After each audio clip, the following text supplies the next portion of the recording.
Thank you, ladies and gentlemen. Quite often I'm asked, when did Mawarid Mining start?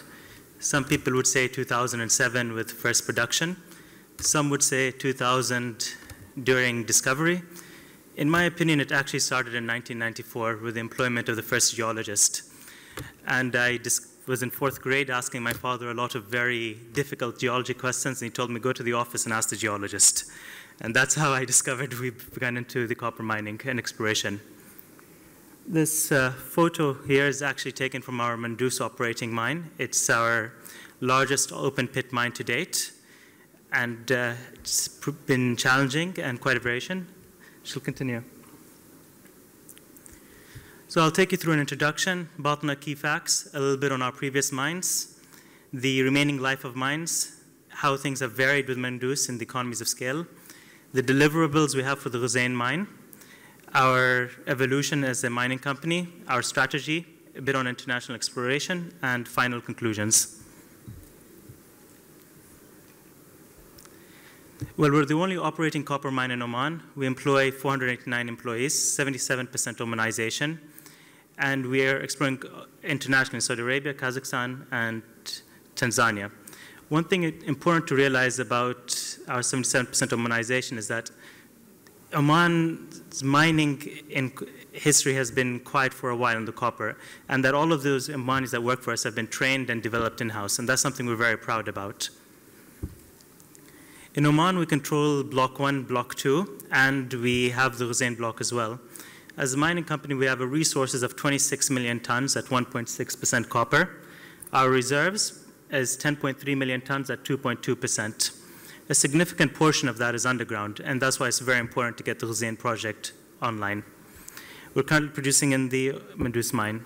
Take you quickly through our previous mines, because this is a bit different in our shift. Hatta, Shinas, Hatta Extended, Hatta South, and Safwa. So today we're on our 6th open pit.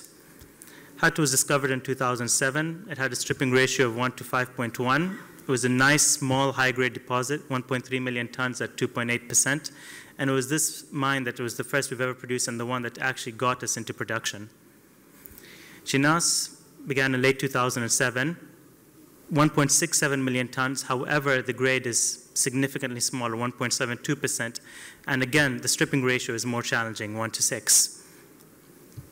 The Hatta Extended, the smallest of our mines ever. This was only 0.25 million tons, but it was a 5% copper grade. There was portions of this ore body that ran at 17% copper. It was quite, if you stood on the stockpiles of this, the smell would give you quite a rush. The Hatta South, it was mined out in 2010. Again, a small deposit, 0.36 million tons at 2%. It had a dolerite intrusion right through the middle of the mine, and this gave our mine geologists quite a challenging time in grade control. However, it had a small strip ratio. The Safwa mine, this mine is one that I'm particularly proud of. I was involved in the discovery of this mine. It was discovered in 2009, and it's a record setter from Mawarid. We mined it out by 2011. The last ore, the remaining in Safwa, has been treated this month. Small, high-grade deposit, 1.1 million tons, 2.8% copper, stripping ratio, 1 to 3.5. The beauty of this mine is that we had airborne VTEM. We hit the first hole, hit the ore body. The next morning, there was quite a few geologists running around there drilling the daylights out of it. By the time the 4th hole was drilled, we knew we had something very respectable and serious, and we were already putting in the applications for the mining license. So where does that leave us today? Let's look at our life of mine. The Safwa pit's been depleted. The Mandus pit is currently operating, and that's where the ore is being pulled out of. And Mandus is going to come to an end by the mid-late 2014. Our options then is either to go to the Mandus underground or to switch to the Hussein 3 mine. The difference is Mandus underground as you come in from the side wall of the pit. However, there's the Hussein 3 mine, which is a higher quality of ore, 6 million tons of it as well. And if you want to get to the Hussein 3, there's an 18-month development phase just to get to the ore body. We've already begun in the process of getting the Hussein 3 mine operational.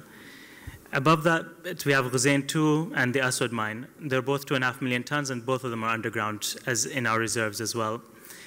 We have to consider the options of what's the best way of going, Mandus underground or Hussein 3, and we've actually made the call on Hussein 3. due to the higher quality of the ore.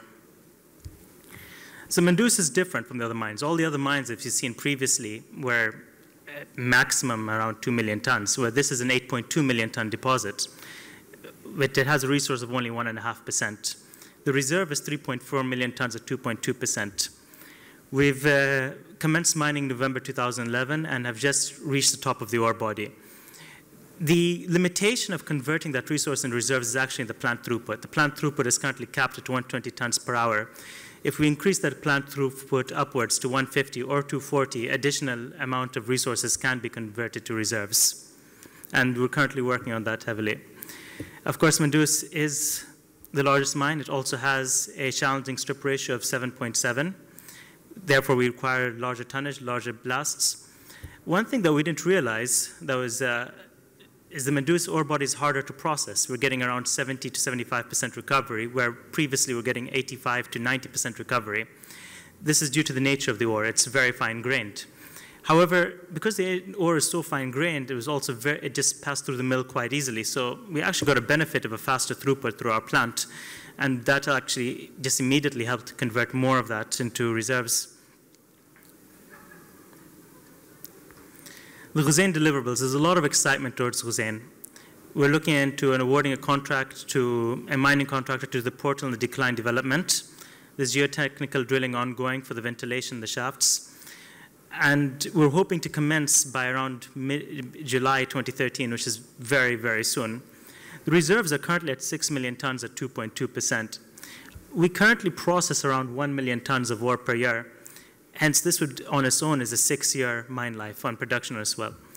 One challenge and something that is of critical importance is the continuous community and environmental consultation. It is critical that we create a win-win solution, both for Mawarid Mining and the local community and the environment. It's no good if you have a great mine, but if the community is not a stakeholder, not a partner, you're not going to get it off the ground. And the involvement of the local community and the environment is critical. So how did we evolve? We've shifted from small mining projects to larger long-life projects. Simultaneously, we've had an expansion of exploration activities in Tanzania, Kazakhstan, and Saudi Arabia. Our strategy in the long term is to have a 10-year mine life at least in Oman, perhaps even longer. We're looking to develop regional synergies using in-house exploration drilling capacity. The exploration and in-house drilling are a major contributor to Mawarid's success. I often find it very frustrating when the drilling manager comes in and says there's a rig broken. I think I spend too much time looking after the drilling rigs when I've got a concentrator and mine to look after. But I have to give them credit. If we did not have the in-house drilling, we would have not been so rapid to deploy, to develop, and to drill out ore bodies. We're looking to acquire exploration licenses and JV with strategic existing license holders in the MENA region. Overall, it's critical for any mining company to have a pipeline of diversified projects. As you can see, we have our Mandus project in production. We've got Hussein 3 just moving out of feasibility and into reserves. And we're delineating our resources in Kazakhstan. Tanzania exploration is underway. We've had 2 exploration rigs in Tanzania. 2 drills have been drilled. Haven't gotten the assays back. It takes a long time for rocks to get to a laboratory in Tanzania when it's 4,000 kilometers away and the roads are not exactly like Dubai. And we've got Saudi Arabia still at the early stage, applying for exploration licenses. So people would ask, why move out of Oman? Why go to Saudi Arabia? Well, the Radiant Shield is full of mineral occurrences. There's recent success stories coming out of the region, such as Jebel Said. It's a safe political environment, and it's relatively unexplored. And where are you going to find a region that's politically safe and very unexplored? You have Africa as a choice, but personally, I don't like my geologists being in danger zones. There's Tanzania, relatively safe of the African countries. We have a base in Dar es Salaam. It has well-established mining laws, very easy, transparent application processes. If you know what you're looking for and you fly into Dar es Salaam, within 2-3 weeks, you could have purchased an exploration licenses off someone. We've got 4 full-time geologists on the ground. Our key project there is the Shunya Gold Project. It's 130 square kilometers, and it's quite in the Lupa Goldfield next to Shanta's deposits. We have a budget of about $2 million in 2012 just on Tanzania. Interesting thing is that with the assays from the ground do show indications of very high-grade deposits. In Kazakhstan, we've got the Tokhum prospect. Over here, we seem to have a larger, low-grade deposit, but we are getting significant thick sections, 43 meters at 2.3 grams, 22 meters at 3.19 grams. I think out of our resources developed outside of Oman, Kazakhstan is probably the most likely to come online next. This is one of our Omani geologists. I'm pretty certain when he joined us, he did not imagine he'll end up in Kazakhstan in the snow. Well, that's life, that's you learn. To conclude, we're a technically capable resource company of exploration and technical success. We've moved 5 deposits from the cradle to the grave. The government support has allowed Marawid to maintain continuous operation. The software discovery to processing first ore was less than 2 years. Without the strong technical skill in-house, that would have not been possible. We look to consolidate the Oman business to greater than 10 years, and we're developing a pipeline of projects in the MENA region and internationally. Does anybody have any questions? That photo is actually our geophysics team in Tanzania. No, not Tanzania, that's Kazakhstan. Okay.